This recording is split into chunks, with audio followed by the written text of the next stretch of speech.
Corona ವೈರಸ್ಗೆ ಜನ್ಮ ನೀಡಿದ್ದ China ಇಡೀ ವಿಶ್ವದ ನೆಮ್ಮದಿ ಹಾಳುಗೆಡವಿತು.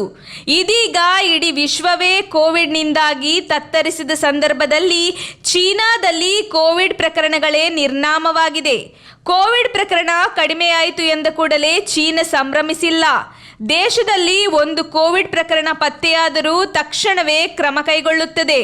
ಚೀನಾ ಕೇವಲ ಮನುಷ್ಯನ ದೇಹದಲ್ಲಿ ಮಾತ್ರವೇ ಕೋವಿಡ್ ವೈರಸ್ ಅನ್ನು ಪತ್ತೆ ಹಚ್ಚುತ್ತಿಲ್ಲ, ಪ್ರತಿಯೊಂದು ವಸ್ತುವಿನಲ್ಲೂ ಕೂಡ ಕೋವಿಡ್ ವೈರಸ್ ಮಾದರಿಯನ್ನು ಪತ್ತೆ ಹಚ್ಚುವ ಅತ್ಯಾಧುನಿಕ ಉಪಕರಣಗಳನ್ನು ಬಳಸುತ್ತಿದೆ. ಕಳೆದ ಬಾರಿ ಚೀನಾದ ಸೂಪರ್ ಮಾರ್ಕೆಟ್ನ ಐಸ್ ಕ್ರೀಮ್ನಲ್ಲಿ ಕೋವಿಡ್ ವೈರಸ್ ಪತ್ತೆಯಾಗಿತ್ತು. ಇದೀಗ ಡ್ರ್ಯಾಗನ್ ಫ್ರೂಟ್ನಲ್ಲಿ ಕೋವಿಡ್ ವೈರಸ್ ಅನ್ನು ಪತ್ತೆ ಹಚ್ಚಿದೆ.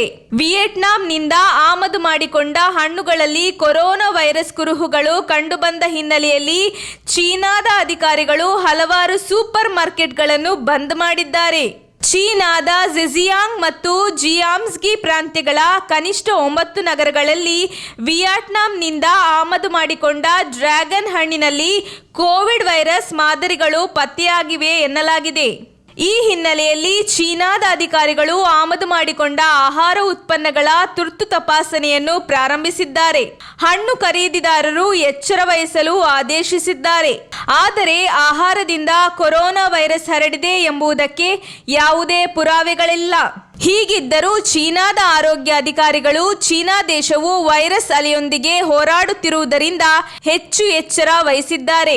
ಡಿಸೆಂಬರ್ ಕೊನೆಯ ವಾರದಲ್ಲಿ ಕೋವಿಡ್-19 ಕುರುಹುಗಳು ಪತ್ತೆಯಾಗಿದ್ದರಿಂದ ಚೀನಾ ಈ ಹಿಂದೆ ವಿಯೆಟ್ನಾಂನಿಂದ ಆಮದು ಮಾಡಿಕೊಳ್ಳುವ ಡ್ರ್ಯಾಗನ್ ಹಣ್ಣಿನ ಮೇಲೆ ಜನವರಿ 26ರವರೆಗೆ ನಿಷೇಧ ಹೇರಿತ್ತು. ಚೀನಾಕ್ಕೆ ಡ್ರ್ಯಾಗನ್ ಫ್ರೂಟ್ ಕಳಿಸುವ ಲ್ಯಾನ್ಸನ್ ಪ್ರಾಂತ್ಯದ ಹುಯಾಜಿ ಬಾರ್ಡರ್ ಗೇಟ್ ಮೇಲೆ ನಿಷೇಧ ಹೇರಲಾಗಿದೆ.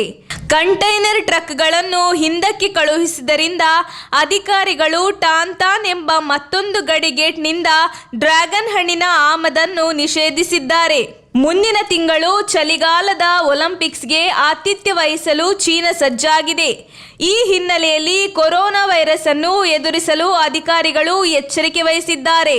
ಕೋವಿಡ್ ಪ್ರಕರಣಗಳ ಉಲ್ಬಣದ ಮಧ್ಯೆ ಚೀನಾದಲ್ಲಿ ಲಾಕ್ಡೌನ್ ಮಾಡಲಾಗಿದೆ. ನಮ್ಮ ತುಮಕೂರು ಮಾಧ್ಯಮದ ವಿಶೇಷ ಸುದ್ದಿಗಳನ್ನು ನಿರಂತರವಾಗಿ ಪಡೆದುಕೊಳ್ಳಲು ಚಾನೆಲ್ ಅನ್ನು ಸಬ್ಸ್ಕ್ರೈಬ್ ಮಾಡಿ. ಕ್ಷಣ ಕ್ಷಣದ ಸುದ್ದಿಗಳಿಗಾಗಿ www.nammattumakuru.com ಗೆ ಭೇಟಿ ನೀಡಿ.